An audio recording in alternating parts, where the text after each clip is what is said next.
হযরত মাওলানা কাসিম সাহেব নানতবী রহমতুল্লাহ আলাইহি দেওবন্দ মাদ্রাসার যিনি অন্যতম প্রতিষ্ঠাতা ছিলেন, এত সাদা সিধা থাকতেন, কাপড় চোপড় দেখে কেউ উনাকে আলেমই মনে করতো না।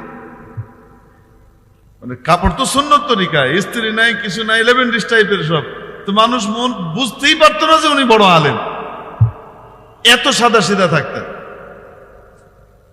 মাদ্রাসা যখন খুলতো, নতুন ছাত্ররা দেওবন্দের স্টেশনে এসে নামতো, মাদ্রাসা পর্যন্ত স্টেশন থেকে দূর আছে, উনি গিয়ে ওইখানে দাঁড়িয়ে থাকতেন।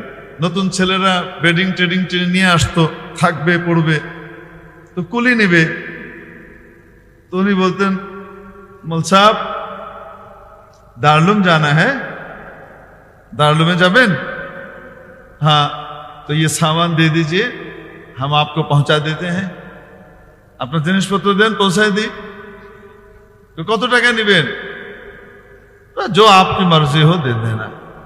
এটাও বলতেন না যে টাকা লাগবে না, কারণ তাইলে তো আবার খোঁচাখুচি শুরু করবে, ফ্রি কেলে গে লইব, না জানি চুরি করে লয়ে বাগে। আচ্ছা, তো এই মাথায় করে নিয়ে আসতেন, নিয়ে এসে 2 মোড় ঘুরলে মাদ্রাসা, এরপরে সবাই চিনে ফেলবে, অতটুকু এসে বলতেন, মৌল সাহেব ইয়ে চক্কর লাগা লো, উধর যাও, ও মাদ্রাসা দারুলুম হ্যাঁ, আর ইয়ে লে যাই, এখন আপনি নিয়ে যান, এই যে ঘুরলেই মাদ্রাসা, আমার একটা কাজ আছে, আমি জায়গা। তো ছাত্র যে পড়তে এসেছে, সে বুঝতেও পারতো না যে ইনি কোনো আলেম, মনে করতে সাধারণ কুলি মনে হয়। অথচ